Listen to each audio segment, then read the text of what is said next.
Good evening and welcome to Eagle Eye News at 6. I'm Kinley Bashirs. And I'm Taylor Harrison. Samuel Ginn College of Engineering devoted the Carol Ann Gavin Garden last Friday, September 13th, in honor of Charles Gavin's late wife. The garden was made possible through a $2.5 million gift from the class of 1959 textile management major. The garden includes a mix of French parterre and English knot gardens, which connects the Brown Copel Center and the Gavin Laboratory. This area provides a relaxing backdrop for students to study, eat, or relax in between classes. Charles and the entire Gavin family are making the Gavin Laboratory renovation possible and turning this once dilapidated space into an oasis. You've impacted future Auburn engineers for generations to come, said Christopher B. Roberts, Dean of Engineering. Because of your vision, because of your belief in Auburn, and your love for it, this is all possible. The Harbor College of Business has previously dedicated the Chuck Gavin Terrace in honor of his son. The terrace, on top of the new Horton Hardgrave Hall, will provide business students with a parallel, relaxing atmosphere. Following the dedication, the university also hosted a dedication for the new $44 million Brown Copel Center.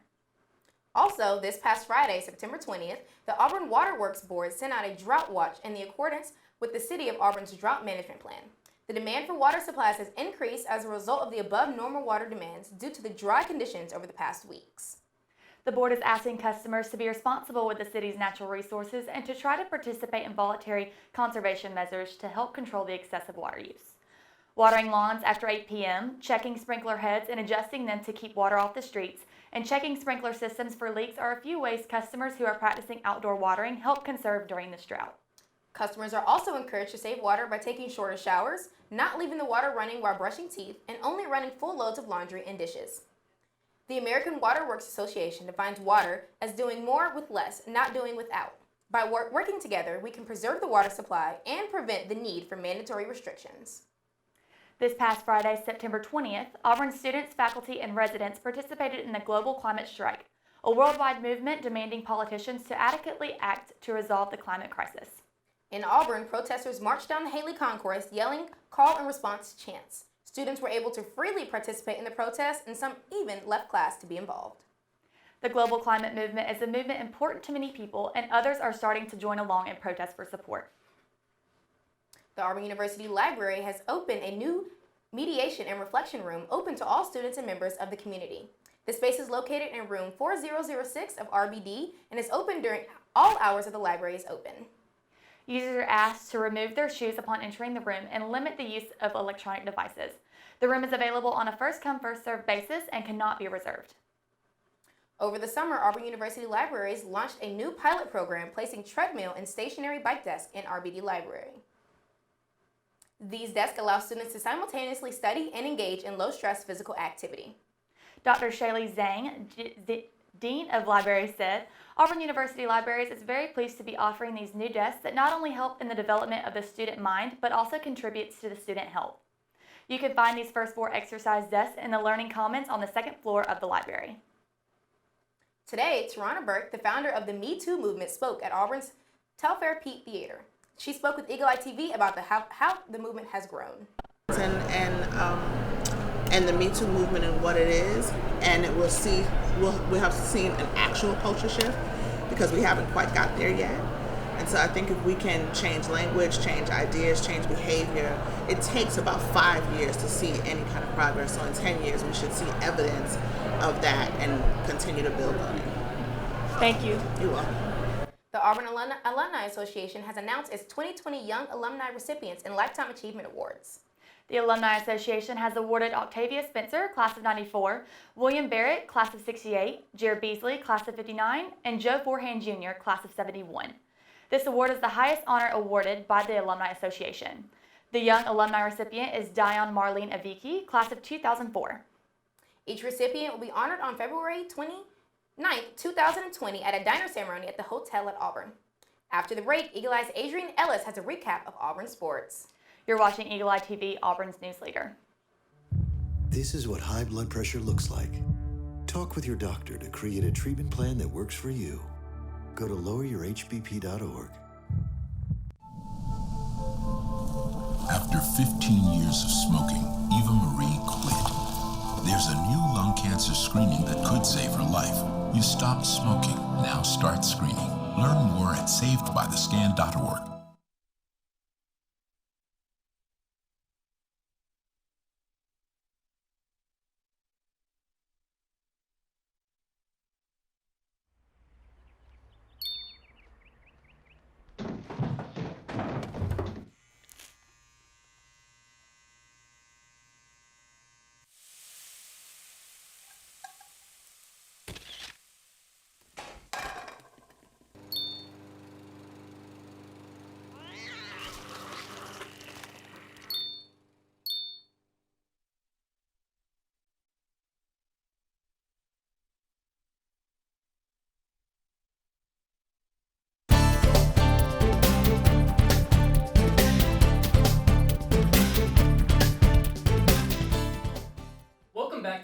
TV, I'm Adrian Ellis with sports. Head coach Bruce Pearl held a press conference to reveal the upcoming season for his team. Eagle Eye was there to hear what he had to say. Attitude's been really good in practice. The culture, the work ethic, the guys want to is definitely there. The interesting thing as we get into the heart of our practice season is whether or not we're going to be able to build on a daily basis some of the successes or failures that we have in practice. In other words, so far I've had to continue to go back and sort of reteach and go back to some of the same mistakes that we're making, where we've got to be able to move forward. And that's because we've got, so many newcomers, and that our ability to get past that is going to be important. Auburn will open up the new season on November 1st against the Everett Tritons in an exhibition game, with their first regular season game to be on November 5th against Georgia Southern. This past weekend, Auburn defeated the Texas A&M Aggies with an all-around effort, especially on the defensive side of the ball. Eagle Eye's Andy Holing was at the game. The Auburn Tigers came into Aggie Landing a crucial SEC West victory. Bo Nix and the Auburn Tigers would face their first true road test in front of a raucous crowd here at Kyle Field. The 12th man was alive in Kyle Field as the Aggies and Tigers faced off in a top 15 matchup. All eyes were on the Auburn offense as they faced one of the top defenses in the SEC. Auburn's offense looked impressive early as Anthony Schwartz silenced the Aggie crowd with an electrifying 57-yard run on the third play from scrimmage to give the Auburn an early lead. After a missed field goal from the Aggies, the Tigers would strike again as Joey Gatewood found John Samuel Schenker to put the Tigers up 14-0. Texas A&M would have to settle for a field goal before halftime as the Tigers would take a 14-3 lead into the second half. Auburn's defense stepped up again on the Aggies' first drive in the second half as they forced a fumble which was recovered by Daniel Thomas. The Tigers would capitalize on the turnover as Bo Nix would find Seth Williams for a 9-yard touchdown pass. Texas A&M finally found the end zone in the fourth quarter as Kellen Munn would find Courtney Davis for a 27-yard touchdown. With the momentum shifting towards the Aggies, the Auburn offense used a heavy dose of running with Jatarvius Whitlow as he extended Auburn's lead to 18 with a powerful touchdown run. Auburn's special teams sealed the game as they recovered an onside kick, and the offense ran the clock out as the Tigers came out with a victory. Auburn has now won 4 straight games in Kyle Field since the Aggies moved into the SEC. With the win, the Tigers moved to 4-0 in the season, and they will return to Jordan-Hare Stadium next Saturday to play the Mississippi State Bulldogs. From Kyle Field, I'm Andy Hewling, Eagle Eye TV. Auburn has now won 4 straight times in Kyle Field since the Aggies moved into the SEC. Auburn Soccer took on 2 tough opponents over the weekend that their traveling did not seem to take effect on the Tigers. Karen Hoppe and the Tigers traveled to Lexington to take on the Kentucky Wildcats. The Tigers would prevail in a matchup as the end of the regulation. The game was locked at 1 goal apiece, but after 1 overtime period, the Tigers would put the Wildcats away as Haley Whitaker would score midway through the second overtime to give the Tigers their first conference win of the season. On Sunday, the Tigers traveled to Norfolk, Virginia to take on an Old Dominion, and in a theme that seemed to be driving for the Tigers this season. It took 2 overtime periods, but Auburn walked away with a tie after both teams failed to score. After the weekend, the Tigers' overall record stands at 4-3-2. Auburn's volleyball ended their non-conference portion of the season on a high note, sweeping UP as the Western Michigan's tournament. Outside hitter Tatum Shipes and libero Peyton White were named all-tournament. Shipes and Jaden Browns each had 9 kills, and sophomore Val Green had 8. Defensively, White had 13 digs, and Shipes had 4 of Auburn's 5 blocks. The Tigers are now 6-5 as they face SEC's powerhouse, Florida, on the road Friday at 6 p.m. SEC Nation is coming to the Plains this weekend for the matchup between the Auburn Tigers and the Mississippi State Bulldogs. Marty Smith and Ryan McGee previewed the game for Eagle Eye on the set of their show ahead of the visit to campus. Hey, Eagle Eye TV, what's up? It's Marty and McGee. And Marty, I believe that you have an official invitation you would like to extend to the fine students and faculty and staff and administration at Auburn University. I do. We're coming to the Plains with SEC Nation, and we need you guys out there at 9 a.m. Central Time. on Saturday morning. We need loud, we need rowdy, we need obnoxious, we need great signs, we need bourbon. we need y'all to come correct, man. It makes the show so much more impassioned and so much more memorable when you guys are invested. And we can't wait to get down there. Last time I was at Auburn was the LSU game last year. What's up? Which was a little bit of maybe a bad memory for the folks at Auburn when you remember how it ended. Yes. However, the Tigers are 4-0, son. Yeah, the 4-0 after a statement game. Big time win. And a big time. And so because of that, every game is a big game now the remainder of the year, including this Saturday. Yeah, and Mississippi State's never an easy out. No. You know, their quarterback situation's a little bit kind of where are we right now with who's going to play. But we love Coach Moorhead. It's so interesting when guys come into the SEC and they have that first year under them and they go, wow, that was a lot tougher than I expected it to be. And that's what Coach Moorhead told us. But they're going to play tough. They're going to be physical. And Bo Nix will have another challenge. And Joey Gatewood, they're both. I don't know how Coach Malzahn's doing this, but right now he's making it work. The reason he's making it work is because Gatewood's invested. As long as Gatewood stays invested, it's going to work. 100%. And listen, if you saw the celebrations after the games last weekend between the locker room at Auburn and the locker room at Mississippi State, they should have a coach dance-off. There it is. Come on out. Come on now. 9 a.m. SEC Nation Central, Saturday. 10 a.m. Eastern. Hey, I'll be there too. SEC Nation will be out at the Wellness Kitchen Green Space from 9 to 11 a.m. on Saturday. After the break, we will look into the new diet investigation of Alzheimer's disease from Auburn University Nutrition Research Center. You're watching Eagle Eyes TV, Auburn's news leader.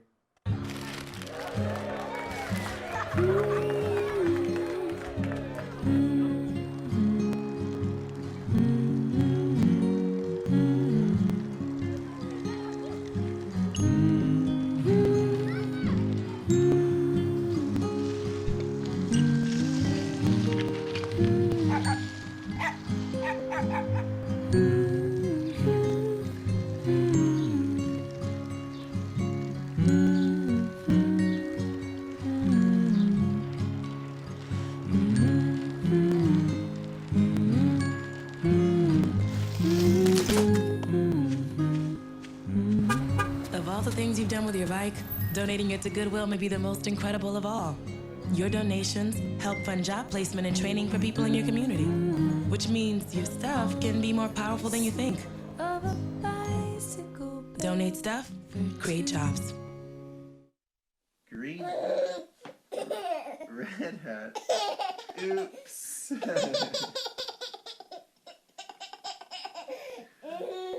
Red shirt, blue shirt, yellow shirt, oops. Yellow pants, red pants, green pants, oops.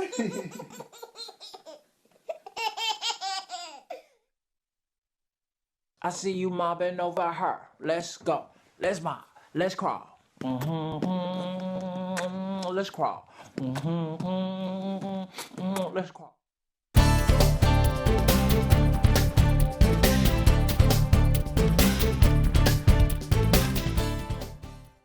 As part of the Auburn Family Friday Speaker Series, health counselor and award-winning author Sam Hayes will deliver a lecture tomorrow, September 27th at 3 p.m. in the Auburn Alumni Center. Hayes will be speaking for part of the Black Alumni Weekend, honoring the 50th anniversary of Auburn Athletics integration by speaking about the inspirational life and successes of one of the first Black basketball players in the SEC. Due to the Auburn High School parade this evening, several roads downtown will be barricaded. Portions of North College Street, South Gay Street, as well as East and West Magnolia Avenue will be shut down until the parade is finished. Please consider taking alternate routes if this affects your travel. This week's Pet of the Week is Noodle. Noodle is a sweet little kitten that was adopted from the Lee County Humane Society. She was adopted as a kitten and returned at no fault of her own. She is 1 year old and still searching for her forever family. She loves snoozing under the sun in the Lee County Humane Society cat room and seems to enjoy quality time with her feline friends as long as they give her space to adjust to them. Noodle loves the company of her human friends and always wants behind the ear scratches. She's spayed, fully vaccinated, and microchipped. Come meet Noodle today and be the chicken to her noodle.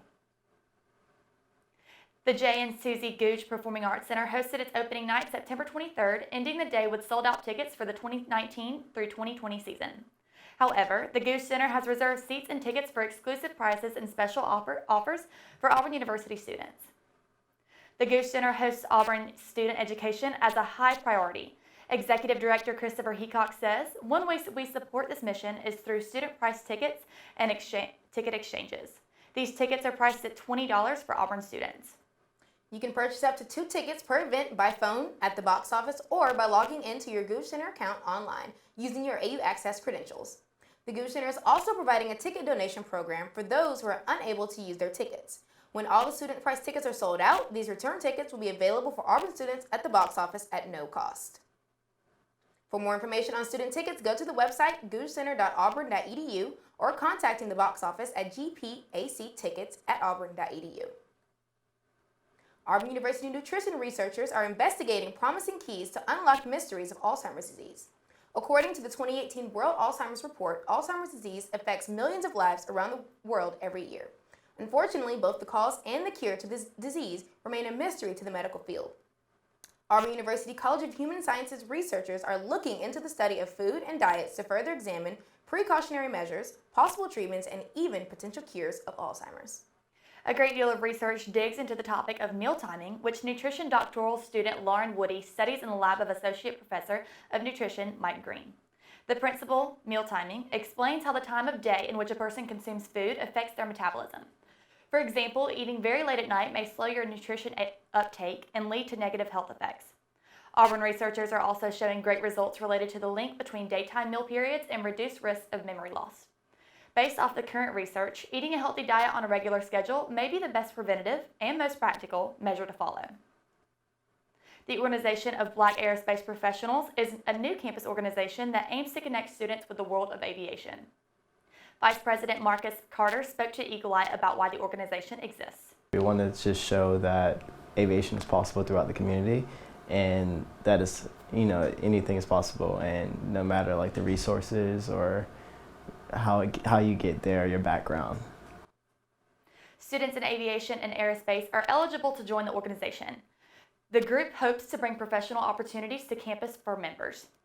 After the break, we've got what you need to know about changes coming to the Auburn email system. You're watching Eagle Eye TV, Auburn's news leader. It's my job to pay attention to the game, and I take my job seriously. While I'm busy watching the game, I need your help keeping an eye on the stands. If you see something that doesn't look quite right, tell a law enforcement official. We all play an important role in protecting our communities, and you can help. If you see something suspicious, say something to local authorities.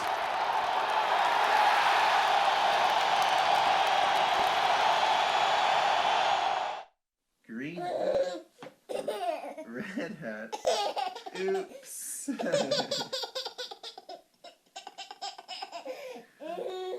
Red shirt, blue shirt, yellow shirt, oops. Yellow pants, red pants, green pants, oops.